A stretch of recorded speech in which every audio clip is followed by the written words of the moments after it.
Hi, this is Laura from Healing with Spirit and the host of Triggers in Spiritual Medicine. We are back with another episode of Triggers in Spiritual Medicine. For those who don't know our platform, we welcome you and let me reintroduce you. So, we are here to explore the intersection of triggers, trauma, justice, sacred activism, and spiritual medicine as pathways to personal and collective healing.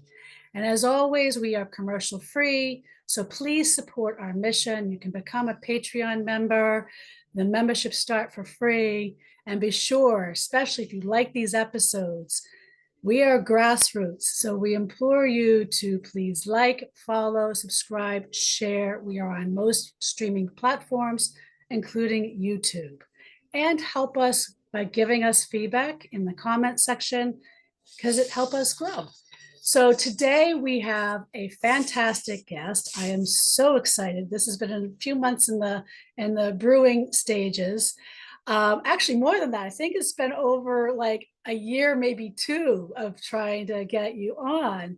Um, and I'm very excited to have Andrea James here. She is the founder of Families for Justice as Healing. She is an activist. She is an attorney. She is also the Democratic candidate for the governor of Massachusetts. And we're going to be talking about, you're going to want to listen to this conversation. It is so relevant for everything we are going in the times that we are in, personally, communal, the whole kit and caboodle, and it's surrounding the topic of healing, justice, and reimagining leadership. And I can't wait to dive into this conversation and really talking about like how does leadership, justice, healing, like how does it intersect? How do we move forward towards systems rooted in community and equity rather than harm and superiority? Andrea, welcome. Could you please share a brief, like your personal journey? Like I know from like how you became a lawyer to then became an advocate to now you're running for governor. Can you like, I know it's a big, that's like a lot right there. Can you please share? I could take up the whole show. Really great to be here with you, Laura. It was long time coming, but thank you, and thank you for your approach to these issues. I think spirituality has to be at the forefront of how we talk about anything. And so I'm from here, was born and raised in Roxbury, Massachusetts. My family's been here for 7 generations, and we've lived in the same house in Roxbury for 5 generations.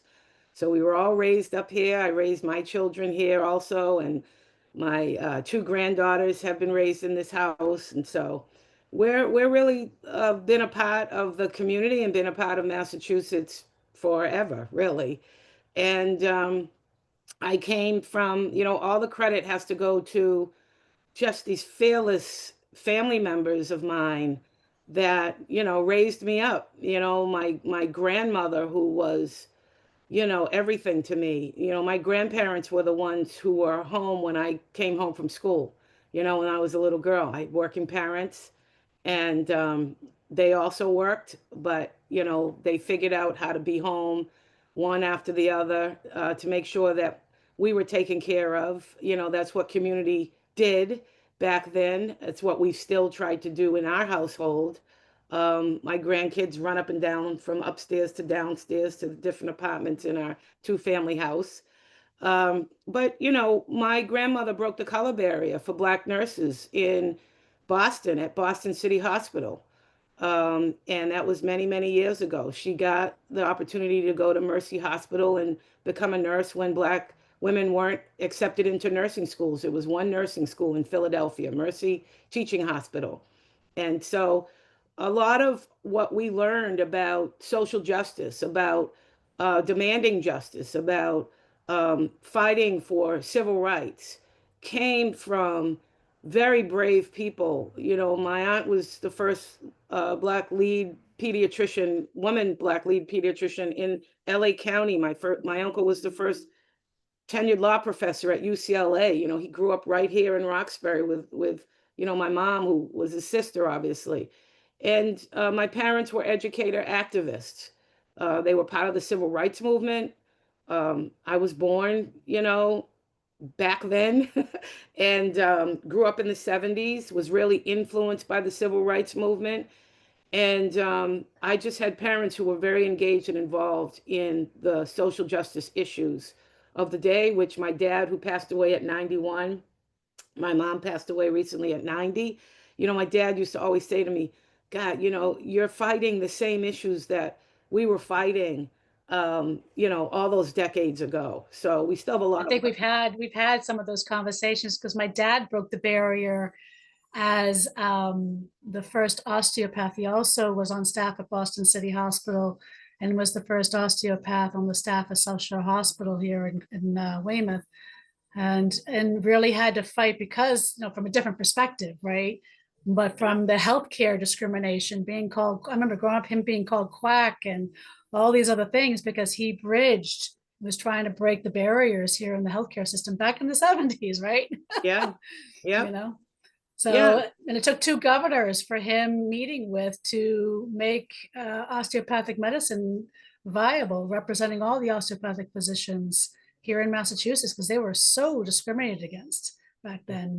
So I get that aspect, of breaking barriers, and but yeah, please continue. I didn't mean to, No, you know. I think it's fascinating. I'm intrigued by the history of things, of the history of communities, but also how the fight for justice has evolved policy wise. Mm. And so anyway, I grew up, and because I spent my summers out visiting my uncle in Los Angeles, and he would take me to his law school classes with him at UCLA, and he'd actually indulge me, and I'd raise my hand, and he'd say, "Yes, Andrea, what would you like to say about this?" I had no idea what I was talking about, but I thought that I knew the.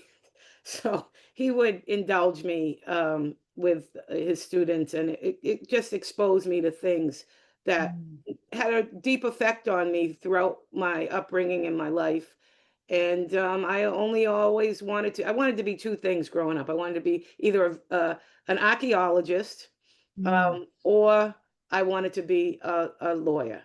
And so I chose the path of becoming a lawyer. I had all kinds of ups and downs and trials and tribulations getting to law school. Not so much um, negative things, but challenges. I had my first daughter at 18. I had just turned 19 by the time I gave birth to her, but I had been in my freshman year of college, and I left that school.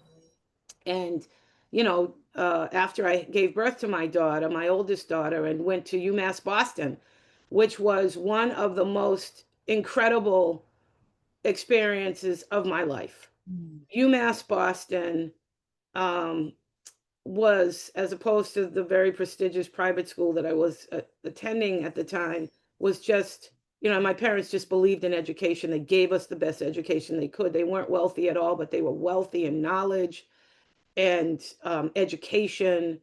My mom was a college professor. My dad was a speech pathologist in the Boston public school system. Um, but they poured into us, and they spent every dime they had pretty much trying to give us the best education that they could give us. So that included us, the 8 years of my life at Milton Academy, my formative education years, I spent at that very prestigious school, and got exposed to wealth beyond imagination, and came back to my community of Roxbury every single day. I met kids who got entangled in the same issues that kids in Roxbury get entangled with, the same issues, the illness of addiction, drinking, drugging, doing dumb stuff that teenagers do at times. And so all of that played into my life experiences. But when I came back to Roxbury, the kids, by the time I was 13, 14, 15, the kids from my neighborhood were going up the street to Harvard, which was a children's prison. We very much believe in framing things in and describing them in ways that they should be described. we don't refer to children who are entangled in the criminal law system as juveniles. They're children who are put in prisons. They're prisons for children. And if you ever still to this day go up and visit Harvard Street, you go into a prison that is meant for children. And so we have to use language that really gets people to understand what we're doing.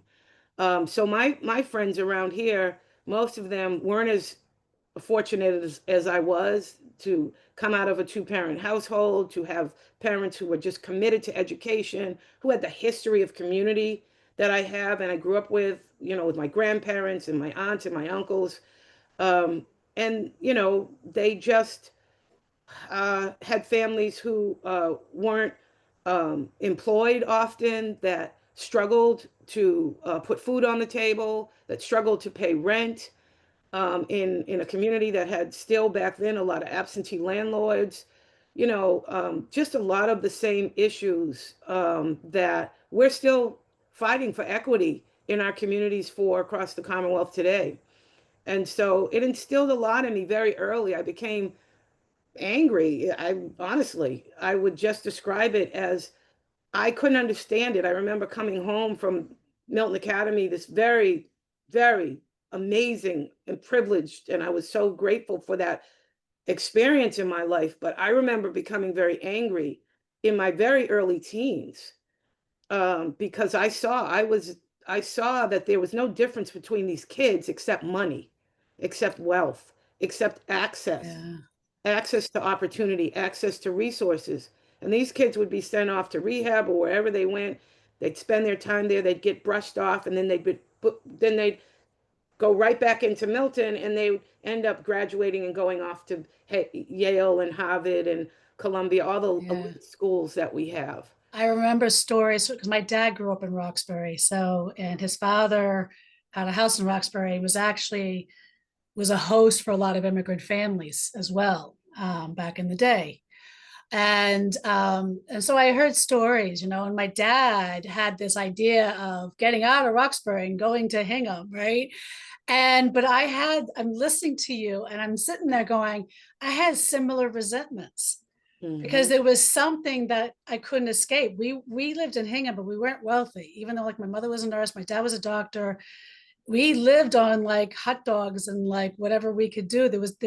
He had this thing of like a facade Hmm. that he was trying to live through. I think it was his way maybe of escaping, but I remember having similar things. And I even remember stories of this one girl who got like the brand new car for her 16th birthday, right?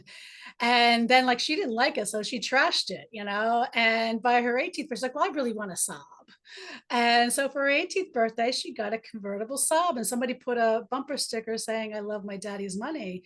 And I remember having a lot of anger and resentment as well, because I'm going like, I'm busting my ass to have like a car, and just so I could get to and from school, and the payments, the car payments, and also the discrimination of young women too, like trying to have a car loan back then, and was a lot more difficult than it is.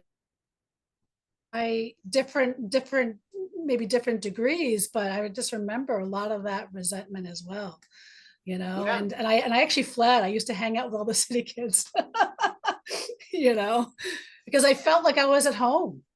I yeah, felt like for some reason I was at home. It was really bizarre for me, and yeah. I would get labeled on the other end.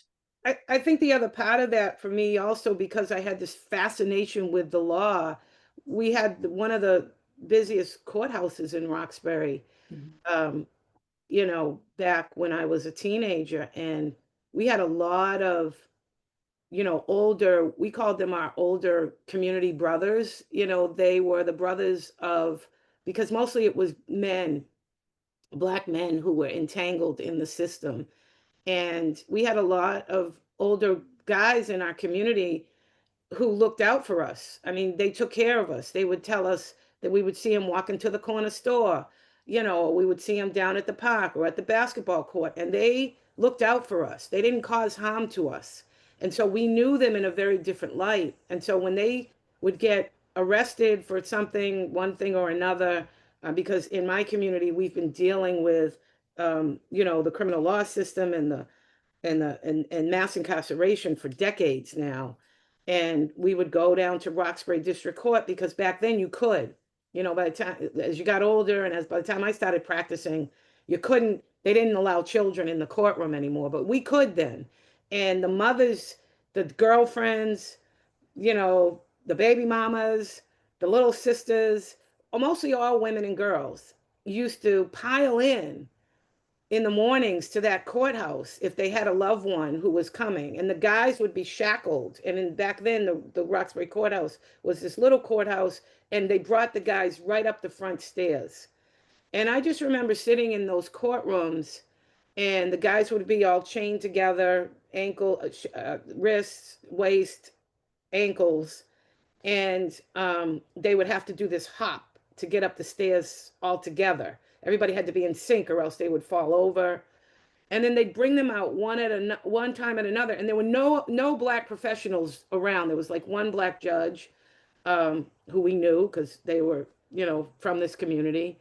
Um, Everybody else in the courtroom, the prosecutors were white, the criminal defense attorneys were white, the court personnel were white, the police were all white, and all the defendants were black men. But we knew a lot of them. And because we would all get together and go down and just try and hear what was happening to them or to be some sort of support. And again, we were kids, but I would go with one of my friends whose older brother it was. And I would hear these stories of one after another, these black guys coming out. And they were young too back then. They were in adult court, but they were barely 17, a lot of them 18, 19 years old. That was before the law changed in Massachusetts. Right. And they sentenced 17-year-olds to adult court in prison. But I just remember saying, gosh, that's not who he really is. There was never that other side of the story about who these people were. There was never anything positive. They were just menaces. They were just dangerous, violent black men. And we loved them. We knew that there was a different side of them. We knew that there were some challenges. Most of them back then in the 70s, the mid 70s, they were struggling with the illness of addiction of heroin. Yeah. And that was all criminalized. It's not like now with the opioid crisis.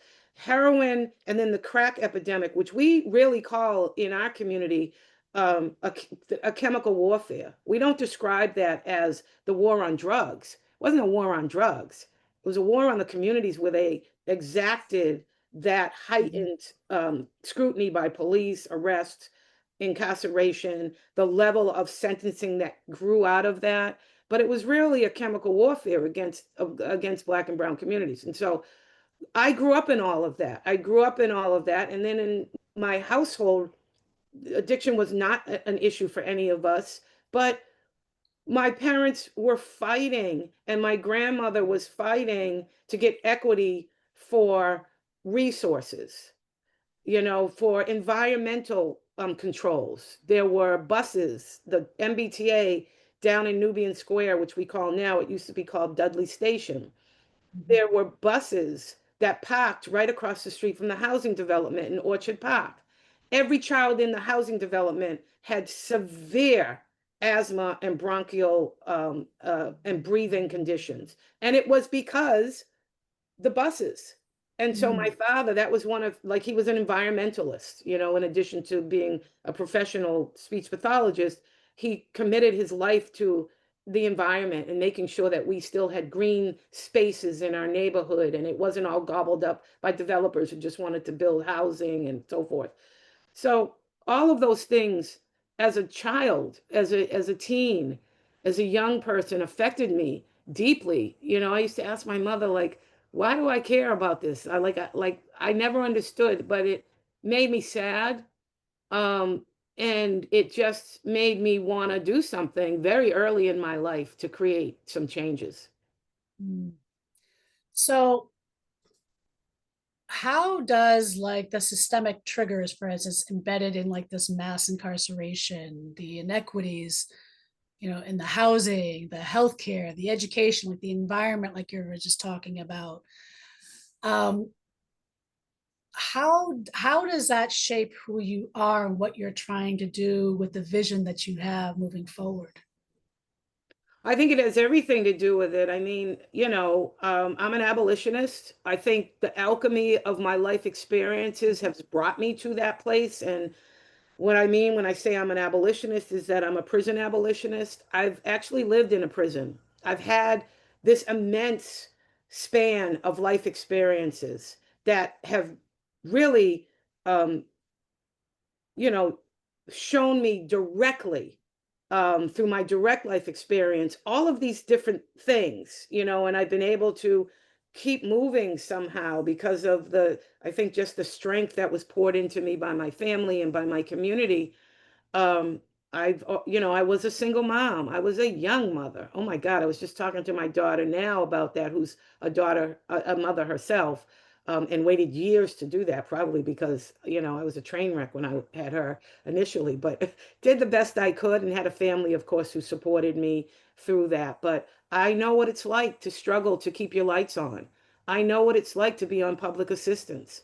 I was on public assistance when I attended the University of Massachusetts when my daughter was a little baby, and got her into the daycare there. And sometimes I would have enough money to get me and my daughter off of the campus and to home, to our little apartment. And I'll never forget, a snowstorm broke out, and I had enough money to get from the campus at UMass over at Columbia Point to, Forest Hill Station, because I had a little apartment at that time up in, Rosendale on Canterbury Street.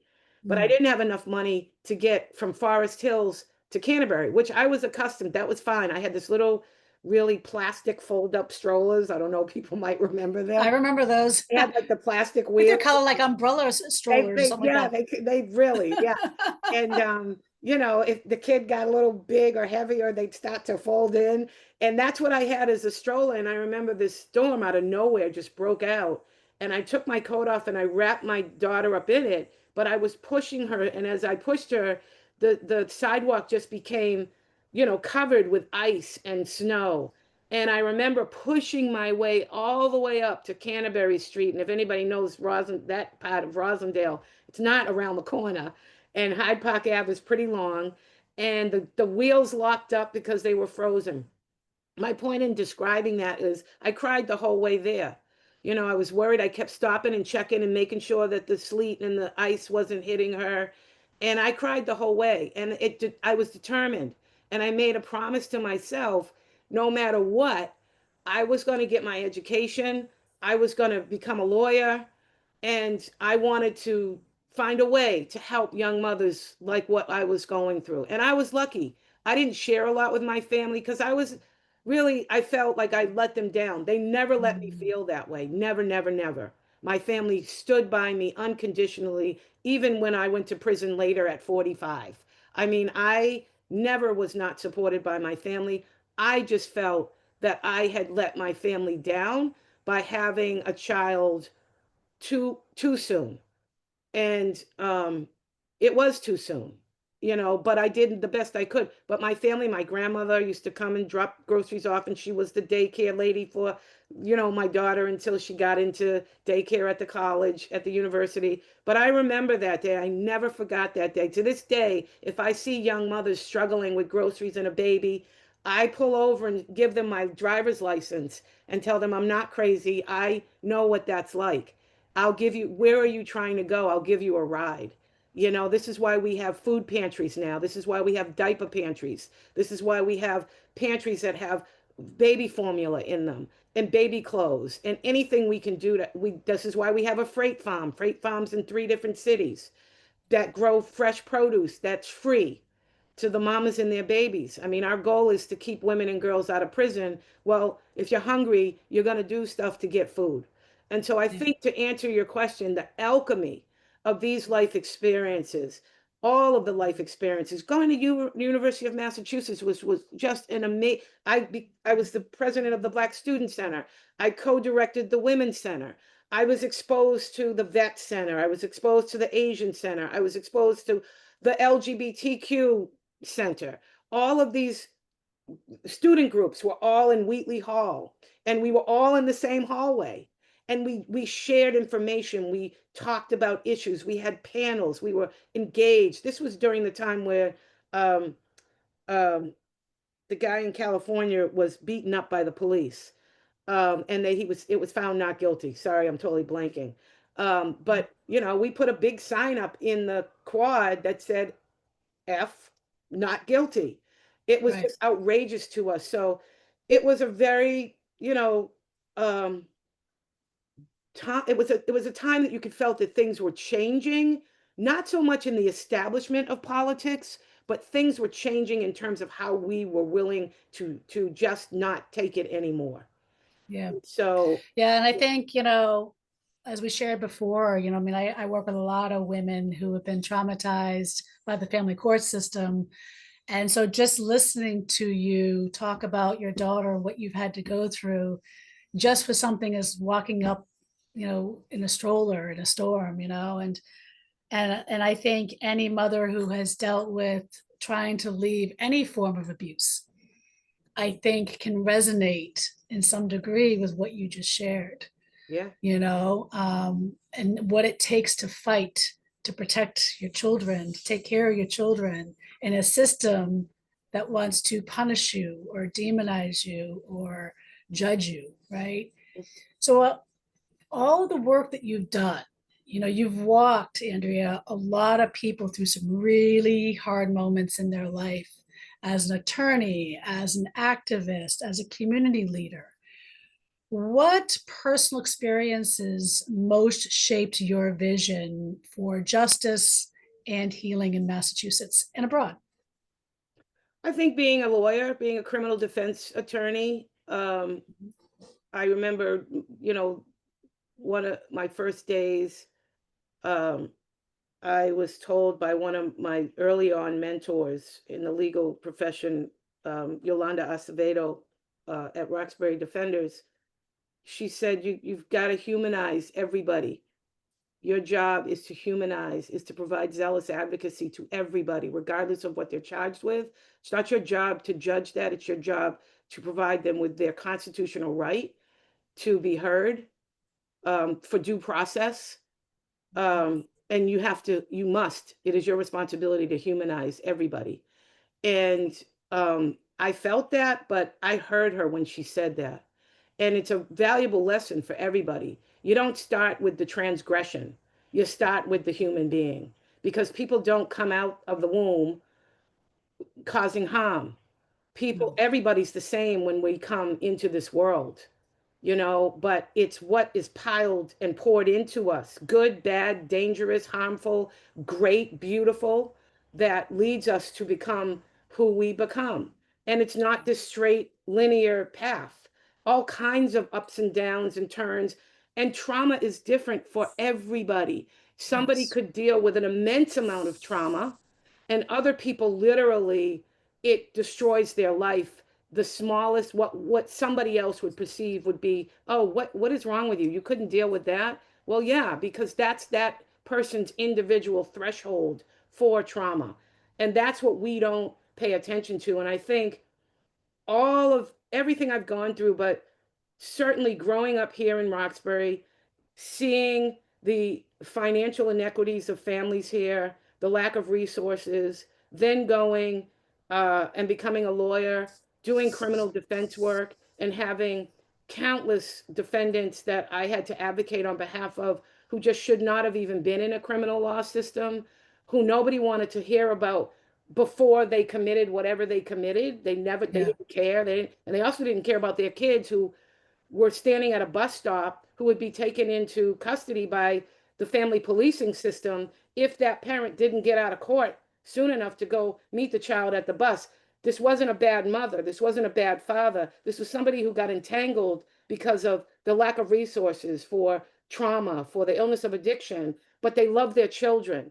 They were Yeah. desperate. I don't know how many times we stood in front of a judge and begged the judge to please, can we get this over with and release this person? And too often what the judge did instead was said, oh, you have children? Let me go send DSS over there to figure out if you're actually taking good care of those kids. Now there's another system engagement. So that experience moved me in ways, just being in that Yeah. courtroom every day. And then I went to prison, and going to Yeah. prison really just shifted my life, you don't know, like, how did I wind up on a prison bunk? Like, you don't know how, but you have to trust that it was for a reason. And Yeah, I learned a lot. I learned a lot, and I share with people how I and I said, look, here in Massachusetts, we're supposed to be liberal, right?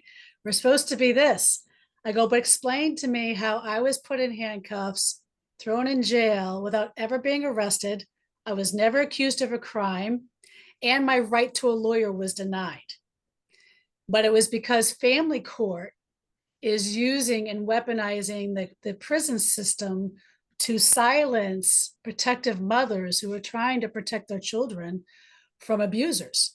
And most of that is happening not, this is actually what we're seeing. It's very fascinating. It's like with the lower income mothers, it's happening through DCF and the foster care. With the middle class on up, it's happening through the prison system to silence the reunification camps, which a lot of states, thank goodness, are starting to outlaw that dangerous practice of legalized trafficking of children to abusers. But I sit there and I say, I do recognize that I learned so much just in the short time I was there at Framingham. I learned a lot about the system. I learned about what, like the talking to the various women on how the system has failed them, and that's how they ended up there. Mhm, And I also acknowledge that some of the reasons why some of those women ended up in there is because they were in lower income communities. That some of the reasons why they're there would never have happened if they were in the upper or middle class communities, because those communities have the resources that the other ones do not. And so it really opened my eyes and it changed me as I see it for the better. Because coming from a middle class town, even though I don't feel like we lived a middle class life, I still have that privilege, right? But it opened my eyes to a whole new world. And as we discussed, before we came on, like the family courts are also using the prison system. And our lovely governor just, wants to spend $360 million to build a women's prison. And my biggest fear is that the family courts is the one judicial branch that is not being stopped from incarcerating women. They can incarcerate you, deny your right to fair due process, deny your right to a lawyer, and incarcerate you for whatever they're having a bad fucking day. And they can do it for any length of time with nobody questioning it. The ACLU won't even look at it because it's family court. And considering the current political climate we're in, with people being kidnapped off the streets, it's happening. I mean, I'm seeing it with women in other states that are being incarcerated for protecting their kids for no other reason, mhm. and so this brings me into like the other intersection of triggers and healing, right? So one of the things I want to, like, we talk about on this podcast about triggers and spiritual medicine, right? And what are some of the systemic triggers that you see families face in Massachusetts, whether it is housing, healthcare, incarceration, and what forms of healing or resilience have you witnessed in that response? Like, resilience is, I know there's been studies even with post-Holocaust survivors, after World War II, with the resiliency factor. So what are you experiencing on that end? Well, I mean, I think our work um, has helped a lot. We were women who were incarcerated. I left home when my baby boy was 5 months old. I didn't return home from a federal prison where I was sent into Connecticut. I went to prison for wire fraud. I misappropriated funds for of belonging to predatory lenders, um, and I did that to, I made a mistake and I misappropriated funds to cover that up, and it was wrong. I self-reported my transgression. I was ultimately sentenced to serve a 2-year sentence in a federal prison, and because it was a transgression against banks, albeit predatory banks. My transgression had nothing to do with predatory lending, which I was actually fighting against. because I had become a real estate conveyance lawyer in addition to my criminal defense practice. And so I really think that our work, we started to organize inside that prison. When you go to federal prison, you're in a prison with, there were 2,000 women total in the Danbury Federal Women's Prison at the time. Back then, it was all women. It's flip-flop back and forth between men, women, men, women. It's an old, very terrible, bad condition prison. So nobody can tell me about Framingham and the conditions. I understand what it's like to live in an absolutely disgusting prison that's old and terrible.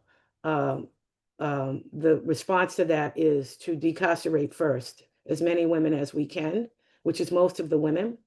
But we started to organize in that prison in Danbury.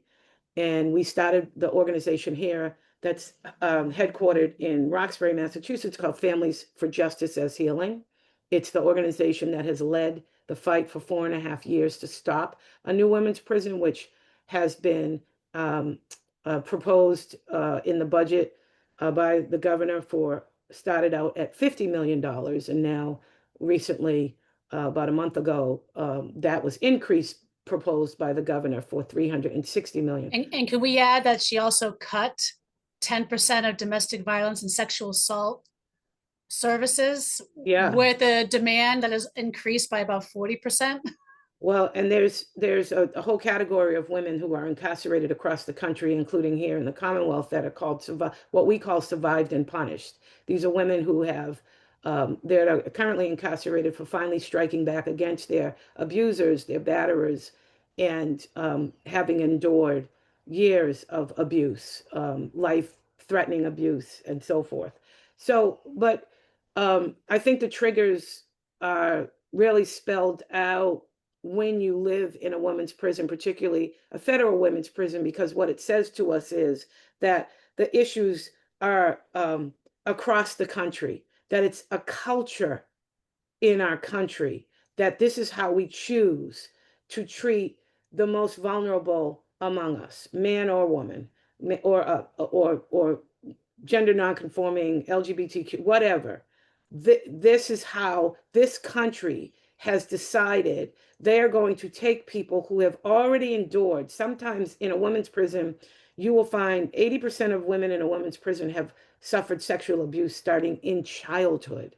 Yeah, that's one of the things I learned. Yeah. Much of what has accumulated because of the lack of appropriate treatment for that and help and finding ways to connect to these baby girls who are just being harmed so egregiously, is to allow these things to just build up into adulthood that causes the behaviors that land many women on a prison bunk. When you're in federal prison, and it's funny because even here in Massachusetts, we have like 5 main communities where generation after generation, the incarceration of women come from these same communities. It's the same in the country, the same cities, the same communities. And, we should pay attention to that. It's not rocket science. And they're also some of the most under-resourced communities. As I'm an African American woman, as African American people in the Commonwealth of Massachusetts, we make up 7% of the population. We make up more than 50% of the prison population. I mean, this is not difficult to figure out. And we have to understand the importance of housing. We have to understand the importance of healthcare. We have to understand the importance um, of even our economic system. We have to change private banking that discriminates against people with convictions, criminal convictions. I'm stunned in my campaign that I'm running now. I've been speaking to the disenfranchised communities. That's my base. That's who I'm going to continue to speak to. And I'm stunned, Laura, to find out that so many of us with criminal convictions, whether you've been incarcerated for it or not, do not know that they can vote. And I think that in itself, you talk about voter disenfranchisement, and they want to focus on these red states who are, oh, you can't vote. You can't even vote when you come out of prison. What does it matter if we can vote? First of all, we could vote up until 2000 as incarcerated people. There's lots of reasons why incarcerated people should have the right to vote. But then we lost that. They took it away, the legislature, by amending the Constitution. But now we can't vote while we're inside unless you're in a county jail. That's a whole different thing, and not convicted of a felony, blah, blah, blah. So if you're in a county jail, demand your ballot. But as soon as you walk out of that prison, you can vote in Massachusetts. But our party, that's losing Democrats at an incredibly rapid pace, has refused to even acknowledge that there are approximately 1.5 million people, potential voters, potential people who could be politically engaged if somebody actually made them feel like they mattered. That's a travesty to me, that we have left that many people out of the political discourse. I remember the feeling it felt, and I had to say it was only because of the, not Biden, but the other president before, the one that's currently sitting, that gave me actually the freedom to talk more freely about my incarceration because of the judgment that I experienced. And it wasn't even for something criminal. And the people that wanted to distance themselves from me, and even my own brother, who calls me a convict, and he did that on social media and said, you're a convict. That's why you lost custody of your kids. And I'm like, what earth are you living on? And what I see, especially with women, is we're going back 100 years. Back then, they just used insane asylums as a way to torture women who were outspoken and who wanted freedoms and all these things, or equities.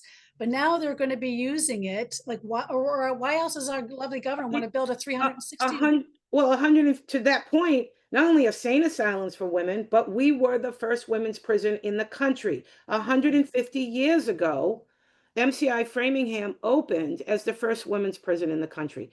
And if you're going to tell me, and we have one of the lowest, and I have had the privilege, I've traveled all over the world. I'm an expert on women and incarceration. I've been asked to come to countries to visit women's prisons, but I've also been in women's prisons and talked to everybody from state legislators to members of Congress to President Obama's administration to President Biden's administration, the Treasury Department, you name it.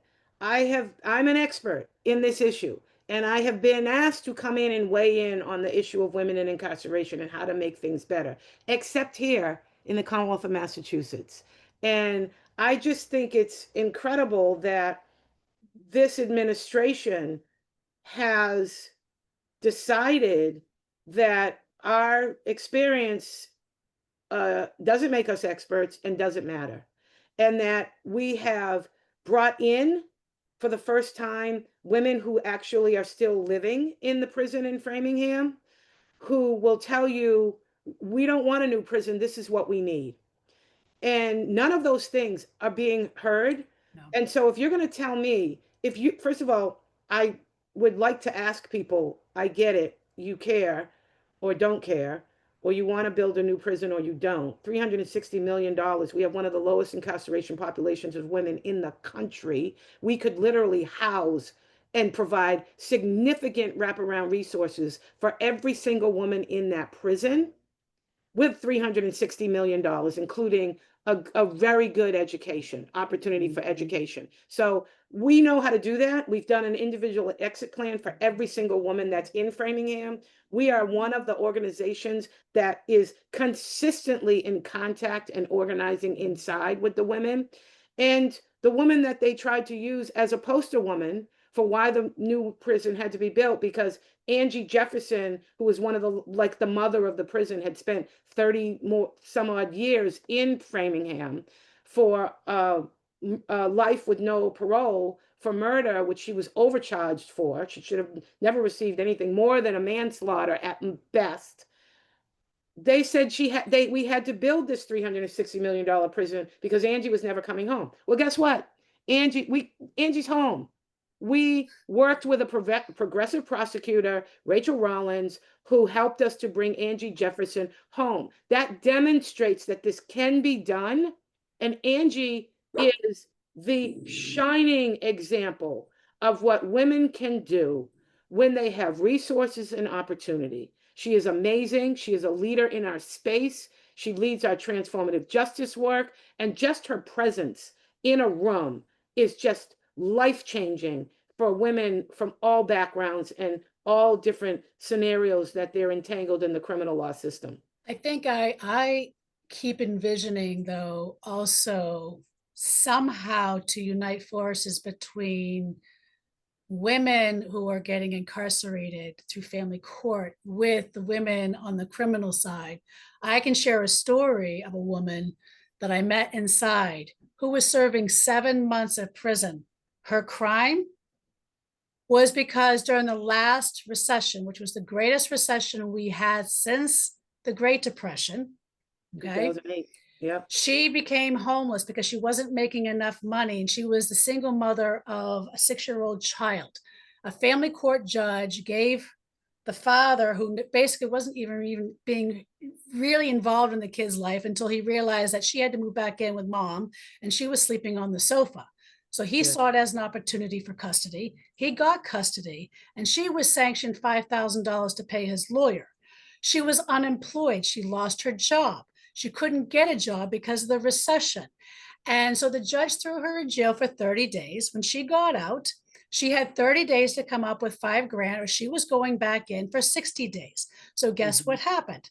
If you're unemployed, how are you supposed to come up with $5,000? Well, Right? yeah, we've heard these stories. We actually have. So after starting Families for Justice Healing, and I came out Yeah. of prison and I brought it to Roxbury, we started our national work called the National Council for Incarcerated and Formerly Incarcerated Women and Girls. Through that work, which Mallory Honora and Sashi James co-direct Families for Justice Healing now, phenomenal, with a whole group of volunteers called People Not Prisons, Right. phenomenal work that they've been doing to help stop this new women's prison and a host of other issues. And I went off to build this national project, and we now also have an international arm. But part of the national work is we joined forces with a group called Movement for Family Power. And these are women who, because of the Adoption Safe Family Act, that horrible piece of legislation that was ushered in under the Clinton administration, that insisted that if you are absent from your child's life 15 out of the last 24 months, that the state must begin adoption proceedings against you. That that was horrible. And it did not leave a loophole for women who were sentenced to prison. And so women's children were stolen from them because of their incarceration. And that continues today. So the Clinton Mhm. administration dangled the carrot in front of the states and said, We call it legalized trafficking of children. yeah, if you want this infrastructure money, I suggest that you bring on more policing and that you adopt your version of the Adoption Safe Families Act. And so Movement for Family Power is an incredible organization that we partner with, that is women, made up of women who lost their children to the family policing system. And so there's lots of women who, Joyce McMillan out of New York City, who has led this fight. But the beauty of the work that we've done nationally as the National Council, we're the anchor organization that connects all of these women who are working on different pieces of the system, whether it's through family policing, whether it's through the criminal law system, all of that comes together, fair wages, whatever it is, education for our children, equity in education, all of the issues. And Right. so we're very fortunate that we've been at this for a decade now. We started the national work in 2016, so we're going on our 10th year. And we have a policy division now. We have a legal division led by our senior legal counsel, Catherine Shevchenko. And we do one of the most beautiful organizing, hyperlocal organizing in the communities most directly affected by the criminal law system, we do the most beautiful process called reimagining communities. And ironically, the Healy administration has named their new $360 million women's prison project Reimagining MCI Framingham. It's just, Crazy. there's no words. And women who have been affected by the family policing system, who've been affected by the criminal law system, who are fighting back now here in the Commonwealth, they are leading in the communities that have been most entangled this beautiful hyperlocal organizing model called Reimagining Communities. And it includes all of those resources that we, as formerly Mhm. incarcerated women, raise the money for. We don't get any state funding. I'm happy because the Healy administration just cut the legislature and the budget that just came out, cut by 50% the community engagement investment grant, which affects 60 agencies, So organizations, 50% of that community investment grant, but 360 million to put and build a build a new prison. prison, like Right. 10% to cut in domestic violence and sexual assault services, but 360 million To into a build a prison. prison. So Right. my Which, question for you yeah. would then be like, yeah, like we're talking about like reimagining like Massachusetts, reimagining our communities, right? So it works for everybody, right? How can policy become a form of, for instance, spiritual medicine, right? If it were a kind of spiritual medicine, helping communities thrive versus survive. And what would that look like in action for you?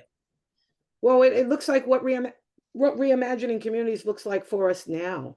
We are providing the resources that help people become healthy and whole. When people are healthy and thriving, they're not thinking about causing harm. Hurt people, and healthy, thriving people don't. And so we have to develop, we have to move ourselves away, which unfortunately, our Democratic Party right now just still doesn't get it. They're still, I mean, look at the Democratic platform just came out for the convention that's coming up, and they've just removed things that we fought for years to get openly on that platform. The platform just says to the whole world, this is what the Dems in Massachusetts stand on. This is what we're going to continue to fight for, whether we can get these things passed or not. Single payer health care has every civilized, advanced nation in the world has single payer health care. I mean, France, I've been to all of these places. Yeah. Finland, I just got back from Finland. Argentina, like Our, you don't pay, yeah, you don't pay for health care. You can go to school K through 12, and in Finland, you can get your all the way up to your PhD. Education is free. You don't pay for health care. So a lot of the things that we have been fighting to, we got a prison moratorium bill onto the Democratic platform. The Dems were saying we support a moratorium, just a 5-year moratorium. We've been fighting to stop the new prison longer than the moratorium would have, if it had passed, would have been in place. So we have to keep fighting.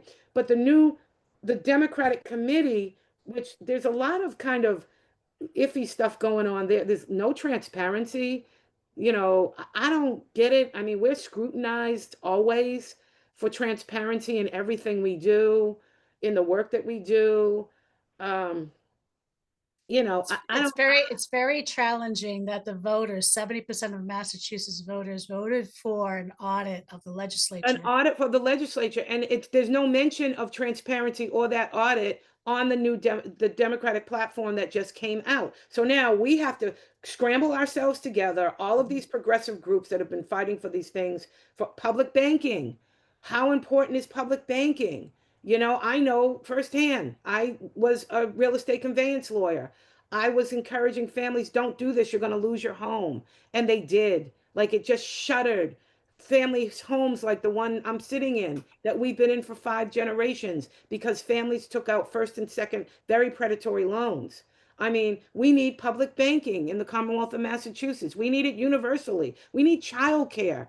We need we need every child to be able to go. We need equity in K through 12 education. But instead, we choose to invest in corporations, to continue to give billions of dollars to biotechnology, but yet still have not figured out how to raise the jobs or bring that biotechnology investment down into the communities to give people jobs. We've just invested, the administration invested $400 million in AI research. Well, we're doing research on 400 million, but 100 again, million. cutting domestic violence, cutting Right. community, and action we're gonna programs. need that. And now there is no middle class. Those kids that all are graduating from, we're in the bastion of higher education here in the Commonwealth of Massachusetts, the best schools in the world. But a lot of those kids coming out of BC, BU, MIT, there's a whole layer of kids that are being replaced literally by the firms that would hire them and snatch them up by AI. There are kids who now, right now, young adults who did their time in college, the parents are strangled by the debt that they're left with $400,000 to in pay debt. for it. I'm one of them. My youngest graduated from Spelman College in Atlanta, Georgia. We were all very proud of that. But I'm still paying off her student loans. As a widow, we lost my husband 3 years ago unexpectedly of a heart attack. The health disparities in our communities are huge. Mhm. And now we have this closing, this conflation of the middle class. There is no middle class. I've been on the picket line with the sanitation workers. I've been going and talking to them from Republic. I've been talking to nurses. I've been talking to teachers. I've been talking to clerks and cashiers who work at Walmart, who work at McDonald's, like all at the same time. They go from one job to the other. They No, don't have a fair wage. I know one of the things I've been trying to talk to people about, and it was one of the reasons why I gathered some people even at the house periodically, because I said, stop using social media to vent, because it doesn't do anything except just vent, right? Take that same energy, take that same drive and desire. Because if you want to fix like the federal stuff, if you want to fix what's happening, all around us, you need to actually get off your sofa, off your phone, and engaged in community activism. I don't give a shit if it's about picking up trash. I don't give a shit if it's about clean water. I don't give a shit if it's about women's moratorium on prisons. Get involved in something. And the spirituality of this all calls for it, because you might think you know best, and in Massachusetts we think we're the smartest and the most brilliant, and we have had to develop a whole training program for people who are wealthier, from wealthier communities, who have not had the experience that they never knew until they met us, somebody who had been entangled in the criminal law system. We've had to put whole trainings together for them to help them to understand. Just put your privilege of thinking you know all what's best. Mhm. And if you don't know what to do, come in and just volunteer. Say, I'm just here. You'll learn so much. You'll see the different pieces of reimagining communities that are all based in, the spiritual responses to caring about people as human beings. It's hyper local. It's manageable. You can't come in. We say you got to get real small to get big. You cannot come in. The mass incarceration has caused such a level of disruption in the communities that have been affected by it. Economic disruptions, family disruptions. It's hard to go to prison for 5, 10 years and come back and be relevant to your kids. It's really difficult. And so in reimagining communities, we address all that. We have women's circles, we have participatory defense, we have transformative justice, we have food pantries, we have community libraries, we have community meetings, we have people not prisons, which is our, you know, people, wider communities who come in to stand with us. They do the lobbying for us. They carry water for us with the people who are just like, my people in my community don't care about those issues. They make sure that their representatives know we actually do care about these issues. We need to do something different. And Yeah. so it's It is simple like that. Like I know if I'm doing lobbying myself, and I've testified, I think the 2 or 3 times or whatever it was, even against this bill from my perspective with the moratorium, but from again, I can only speak from the family court lens, but I just know, and I've learned, and I tell people, I said, I've learned a lot just by going for the last 20 years on various bills, mostly around domestic violence, some capacity or not. And I said, I've learned that, like, we got the coercive control bill passed the first legislative session. That almost never happens. We did it because people from various communities came together as one united voice. right. And So it can yeah, happen.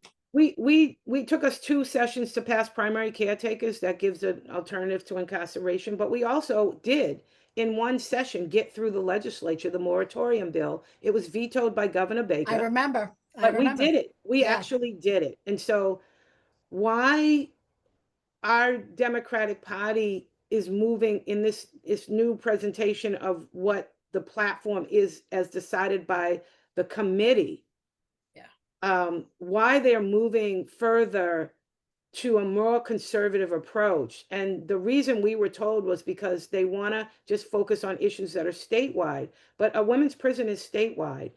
Single payer healthcare is statewide. Transparency is statewide.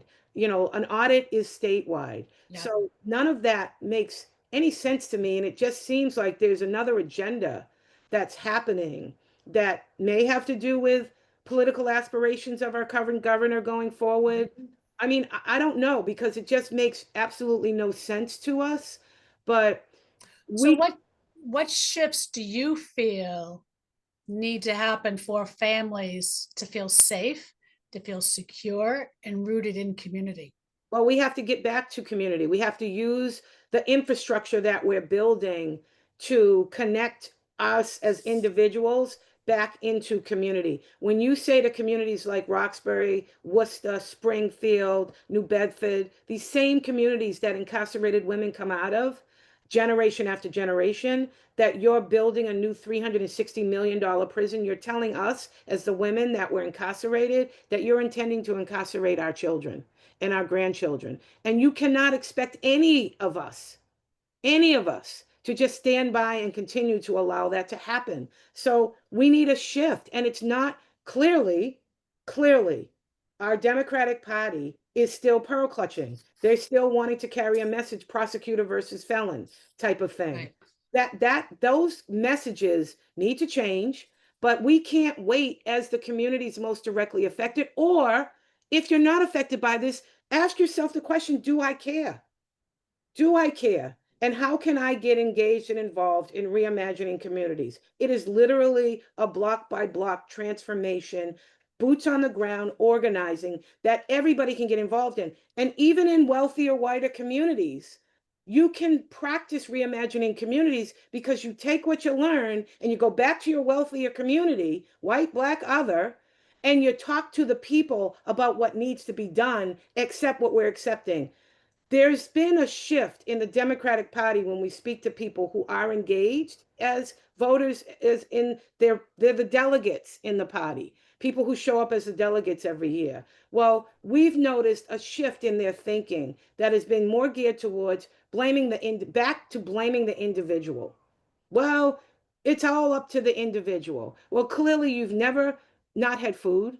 You've clearly never had to sleep outside in Boston in the middle of February in the cold with your children, literally in a dumpster, because you can cover them up with cardboard boxes to try and make it and go out at night and make some money before they have to get up in the morning and try and get them to school. You've clearly not known what it's like to literally be sexually assaulted by a landlord because you can't pay the rent and he now wants to take advantage of you. You literally don't know what it's like to be a mother who loves her children more than anything in the world, but commits a transgression that never should qualify for incarceration and finds herself separated from her children and her children split up and sent all over the system. You clearly have not had that life experience. And unless you have, you need to stand back and you need to come in and get educated by the women who have. We can change this.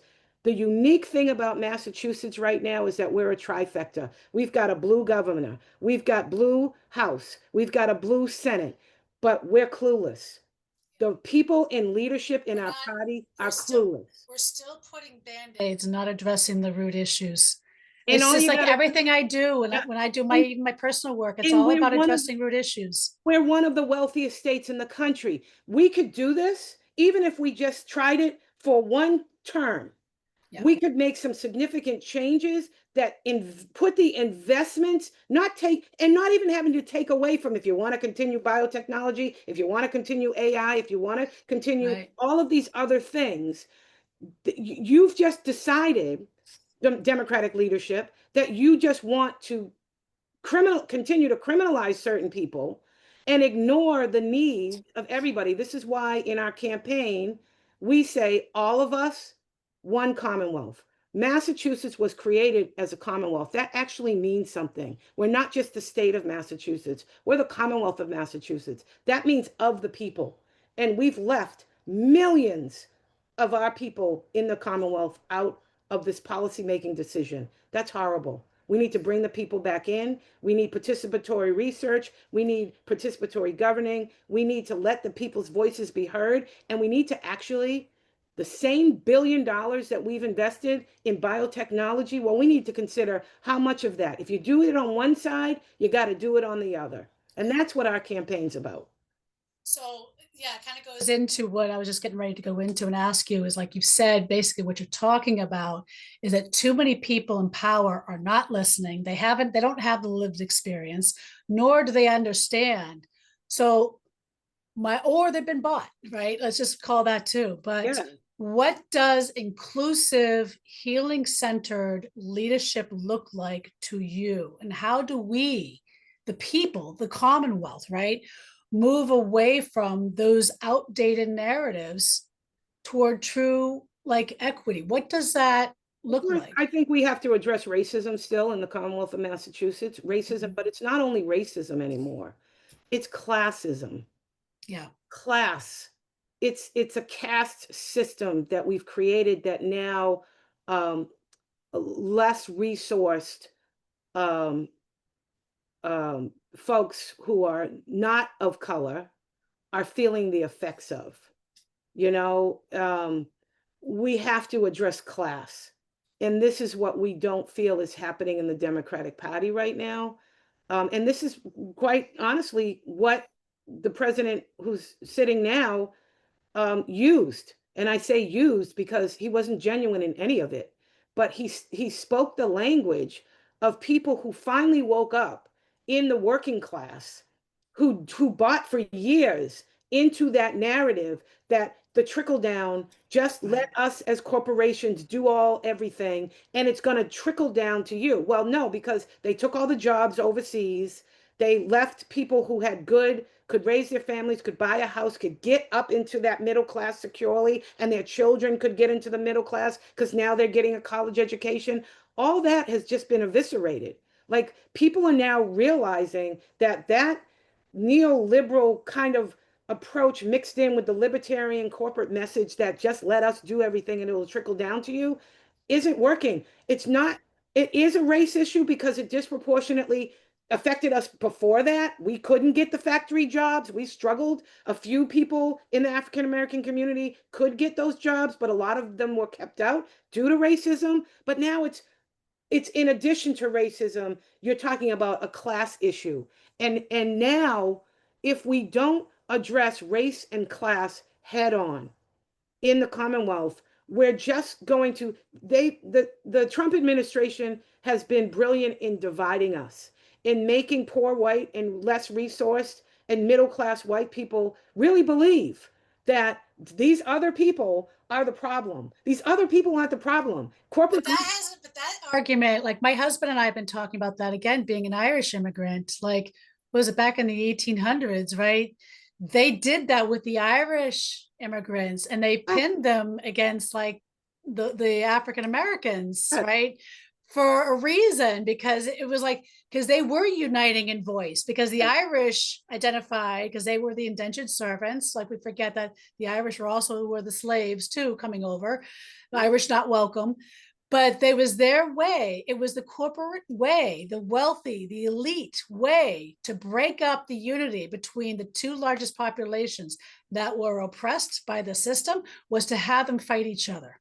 and they were fighting for economic equity, for fair wages, for not just the corporate greed to take the bag at the end of the year and just give Yeah. them their paltry salaries that aren't enough to this very day. It's what the sanitation workers are fighting for today. It's what the people are fighting for today because they're like you're making so much money. It should be more equitably distributed. And that's what Dr. King lost his life over. When his Yeah. issue turned from an issue just focused on race to an issue of bridging that gap between working people and attacking the corporate powers and convincing white, black, or other of working class people that we needed to unify ourselves in one voice for equity in economics and how we can build.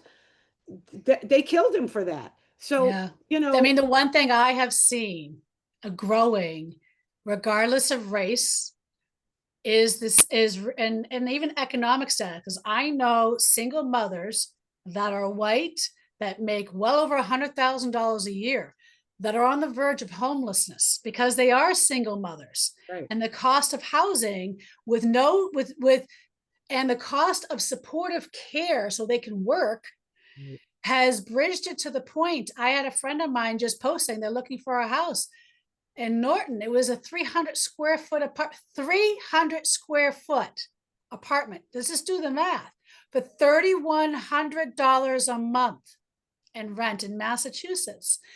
And so, yeah, we have to bridge the races. We have to bridge the communities because It's the when we class issue. bridge, it is a It's class. the class issue.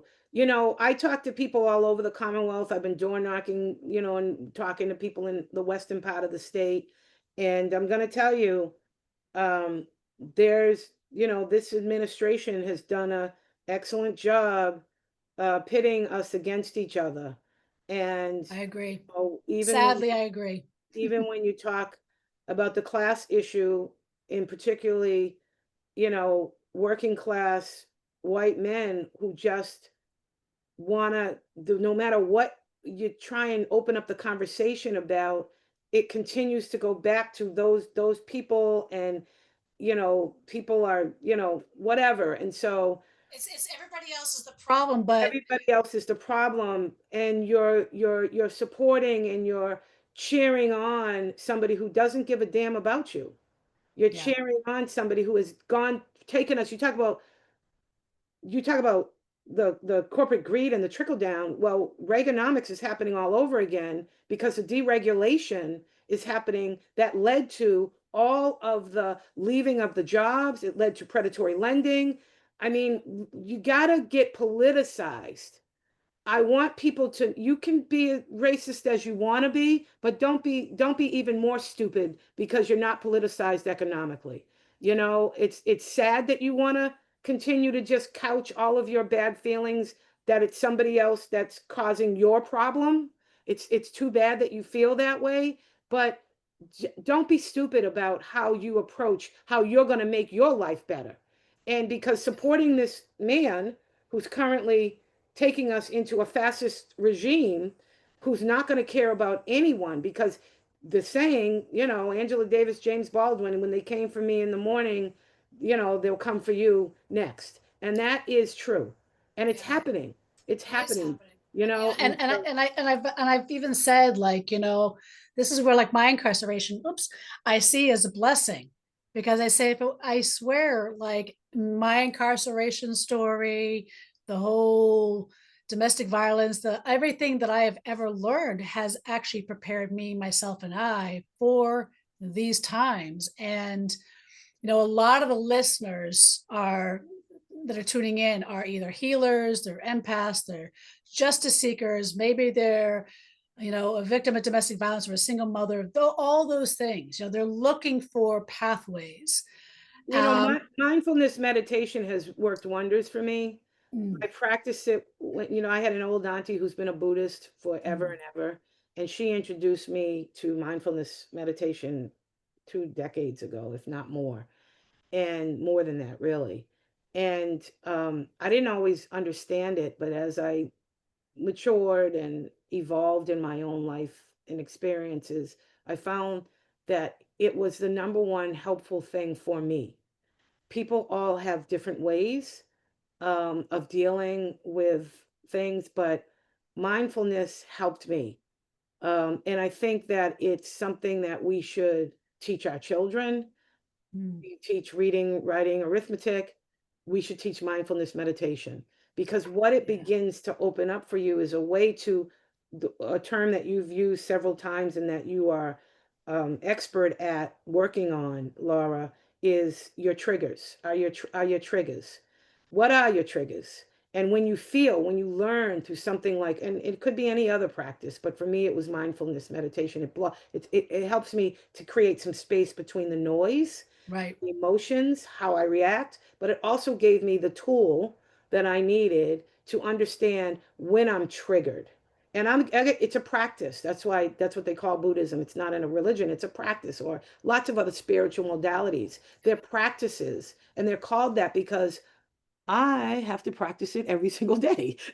So, but you at least get to learn a tool that you get to understand internally when you begin to feel a certain way where you would normally just lash out or adopt behavior that is going to be harmful to you and others. So some of us would say, I like using the word, like there's this whole thing, mindful, is your mind full?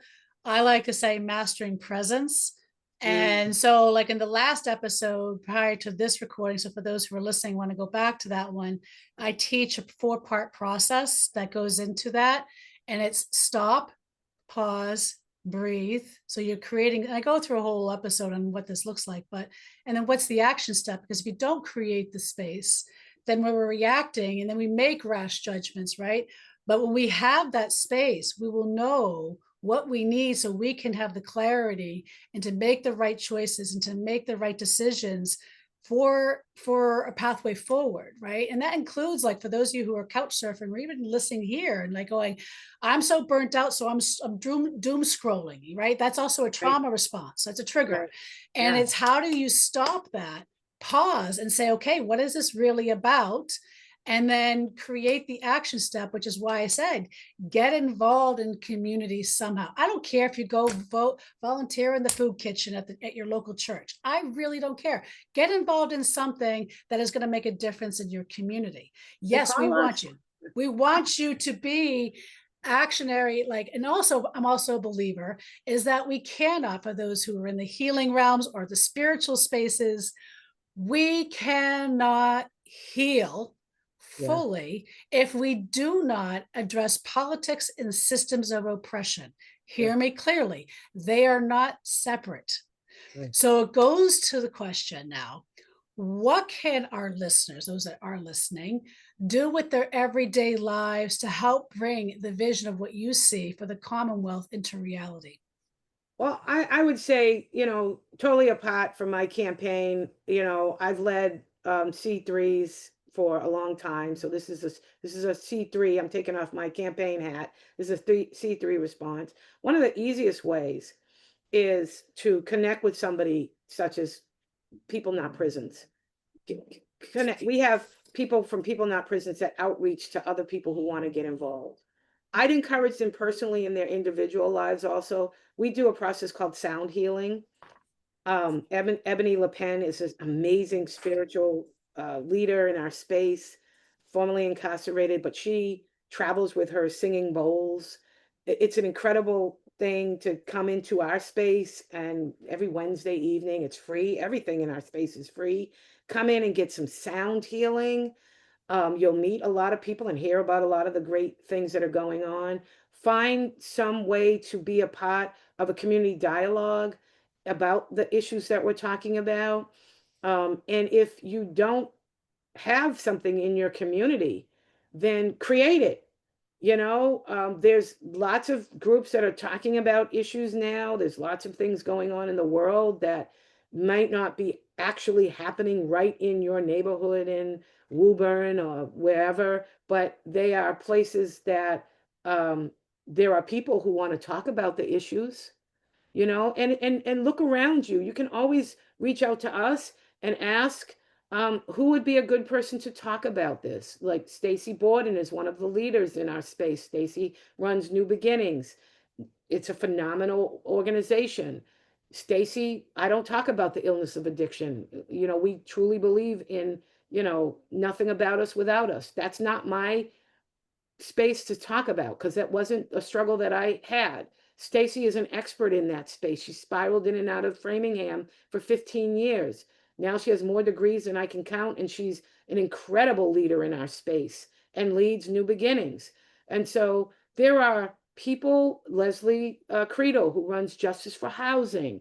There are incredible women who are doing amazing work in this space who are more than happy to come and share and to also invite people in. You can ask them to come and just sit in circle and talk about these things. You can be introduced, you can do a training on transformative justice. Transformative justice is something that can be used across the Commonwealth. I don't care how wealthy the community is. People have discrepancies with each other. They have, issues with each other. There's things in the household, things with your children. You can use that. There's participatory defense for communities and people who have loved ones who get entangled, no matter what community they come from. You can come into participatory defense. You can learn that process. We can train you in it. You can take it back to your community. You can open a food pantry, a diaper pantry. You can have a community library. You don't have to spend the money we've spent on freight farms that grow produce every year, but you can do it. If you're a wealthy community, grow the produce and then bring it over to the communities where people don't have a tomato or butter lettuce, who can't afford to buy these things, whose kids aren't getting fresh green in December or in January because we live in Massachusetts and you can't afford to buy it out of the grocery store. There's so many things that you can do. You can go to Families for Justice as Healing.org and look on the website. You can reach out to Mallory Honora or Sashi James.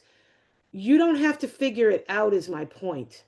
There's so much happening, and it's happening by people who are experts, who have actually gone through the struggle. They know what it's like to be held accountable. They are the most accountable people on the planet. I only hire formerly incarcerated people. You know why? Because those who come and express a genuine interest in addressing harm and not causing any further harm, which is the only rule that we have, and bringing their life experience to make things better, we're the actual ones. I would trust a leader who has had the experiences that myself and other people have had than a leader who has never had any of these life experiences, honestly. It's true. I mean, that's such inspiration because it really goes into restoration and healing, right? Right. So I was wondering if you had any messages, because there are a lot of people too that might be listening that might feel discouraged or unheard, or that, might be facing some difficult things. What kind of message would you offer those people? Come on in. I mean, it's not what makes our work so successful with women. We start organizing with women across the country in prisons long before they come home.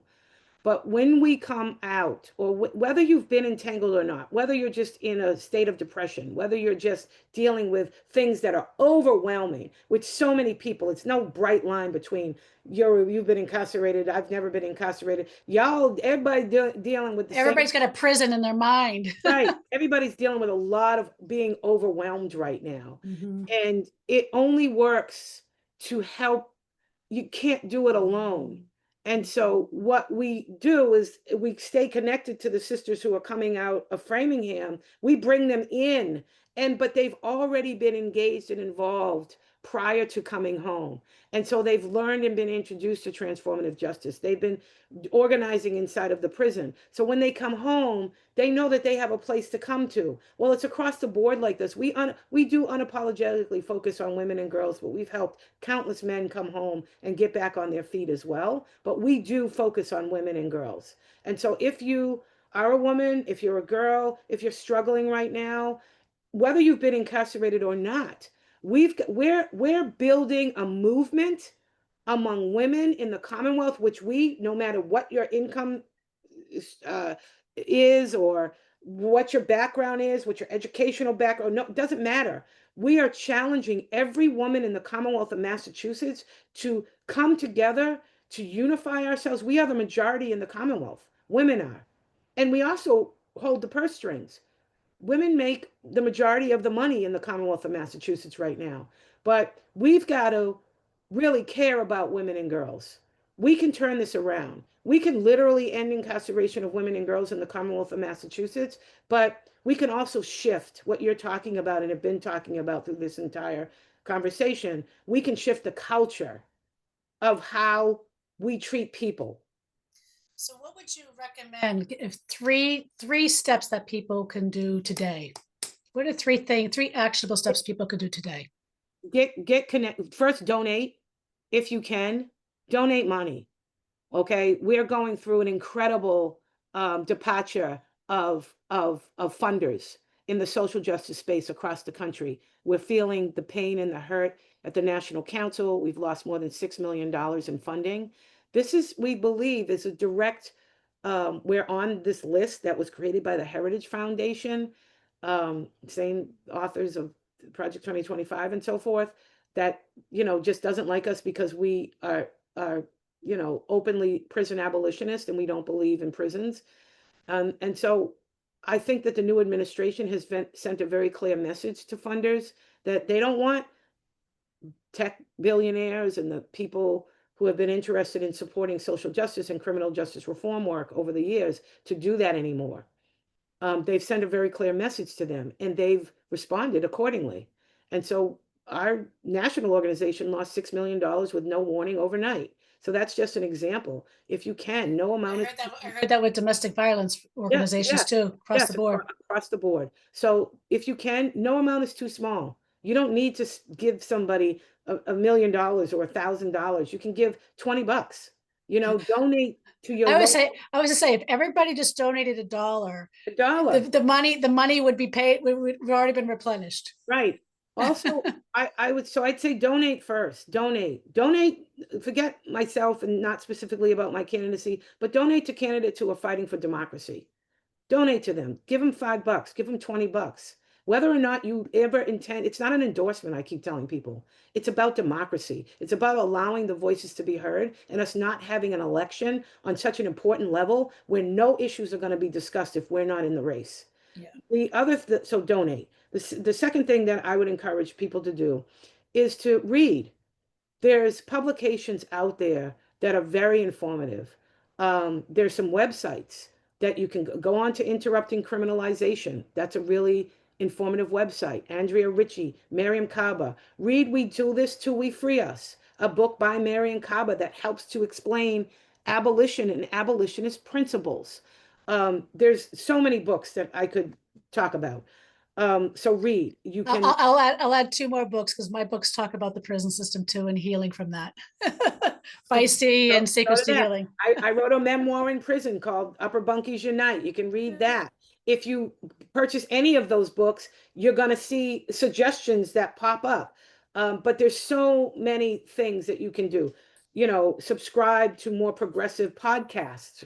Listen to you, Laura. Listen to the Free Her podcast. We discuss issues that are relevant to today and also include all of the issues that entangle people in the criminal law system and how we can turn that around. And the third thing that I would encourage people to do is come on in. Don't be afraid. You don't have to worry about, I'm going to make myself a target for somebody who's going to cause harm to me. Come into organizations like Families for Justice as Healing here in Massachusetts. If you can even talk to us, even if you're in the Western part, Housing for Justice. I mean, there's Homes for All. There's organizations that are in every part of the Commonwealth of Massachusetts and we're national, so we can tell you organizations anywhere, but we're focused on Massachusetts right now. You can find an organization, the bail fund. You got to learn about, we need bail reform in Massachusetts. It doesn't do anything to create public safety, nothing, because somebody with a pocket full of money who's just done the most harmful thing to another human being can get out because they can pay their bail. So there's a lot of information that is misinformation that people don't understand about the criminal law system, why we need to change it, and what are the things we can do that actually contribute when we shift from investing in prisons into investing in the communities most directly affected and helping people to become healthy and whole. Those are the things. Come on in and hear about what we're doing. Be transparent. We have to be transparent every day. Don't be vulnerable. Allow yourself to be vulnerable and come on in and have a conversation and say, this is what I'd like to do. There is something for everybody, from donating $5 or more to coming in, rolling up your sleeves, marching with us. We're doing a march in September. We're also going to the Democratic Convention because we're just just astounded about what came out as the new Democratic platform. So stand up with us, stand up and fight And back. call your legislator to Oh support God. the moratorium. Call your legislator to add the 10% back to the DV and S. There's like 5 or 6 really important bills right Yeah. now Yeah. that they will get passed if we, the people, especially if you're in Massachusetts. If you're not in Massachusetts listening, there are probably similar bills in your state as well. It's hugely important to get involved, to know what's happening in your state. Demand transparency, Yeah. because it's the only reason why single payer healthcare has not passed in Massachusetts. Because the Speaker of the House and the Senate President, if that doesn't matter the majority of legislators that want something to come to the floor for a vote, doesn't matter the number of voters who have said 70% of voters have said we want single payer healthcare in Massachusetts, whether it's the corporations padding or funding, however that nasty part of politics works.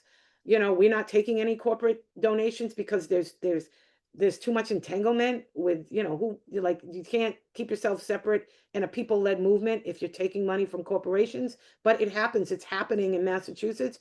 And so even though all those things have happened in favor of single payer healthcare in the Commonwealth, there's no transparency, there's no understanding from any of us. And all of the people that have worked on mass care, who have carried that for more than a decade, come on, with people wanting it and being very clear about it, with the bill that's passed, it's law now that the legislature should be audited. And it can't happen because why? There's zero transparency. We have no idea why. So demand transparency. We have the least transparent legislature. And the other thing is, we need to demand it as constituents because our legislature is paid. They make good money, and they're paid even more money if they get tapped to lead a committee.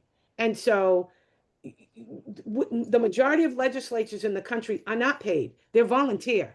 And those who are paid get a very small stipend to be a legislator. That's not the case in Massachusetts. And we've got a blue governor, House, and Senate. I'm just confused as to why, and we've had the least productive legislature. I'm not saying this. I learned this from doing the research.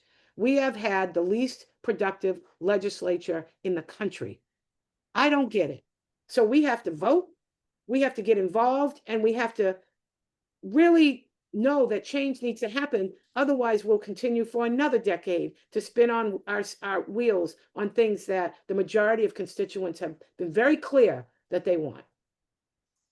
Well, thank you so much. How do people find you if they want to learn more about you, whether you're bid for governor or for justice of sealing? Well, I'm in the exploration stage of my campaign, so I'm, running, but I'm exploring. And so that you can reach us at a James at a James. I'm sorry, a James at AJ4, the word for FORMA.com. If you want to reach us for our nonprofit social justice work that we do, you need to reach out to Justice as Healing, not and as Justice as Healing.org. And you also can look at our national work that is also headquartered here in Roxbury. And that website is National Council, spelled COUNCIL, nationalcouncil.us, like us. So Beautiful. those are the Beautiful. ways to reach us. Yes, and I would just like to reiterate that, for those who know me, know that sacred activism, every Indigenous elder I have ever studied with has taught me that we cannot fully heal in our own journeys, whether it's cancer, chronic illness, autoimmune, mental health, until we also address what is happening around us politically and in our environment and through systems that oppress, because those are external factors that affect our ability to heal. And I highly encourage you to look at ways outside of the traditional ways to healing the root issues. And if you liked this episode, please, please, please consider liking, following, subscribing. This episode's, we have it on YouTube and every major streaming platform. Share, comment, and wherever you're seeing this, because it helps us grow. Again, this is all grassroots, and I am a multi-generational healer and intuitive with decades of experience, but also equally as much in the sacred activist realms. So, and you can find me as well at www.laurahealingwithspirit.com. And my books are on Amazon. And until next time on Triggers and Spiritual Medicine, have a great day, everybody, and let's get to work. Thank you.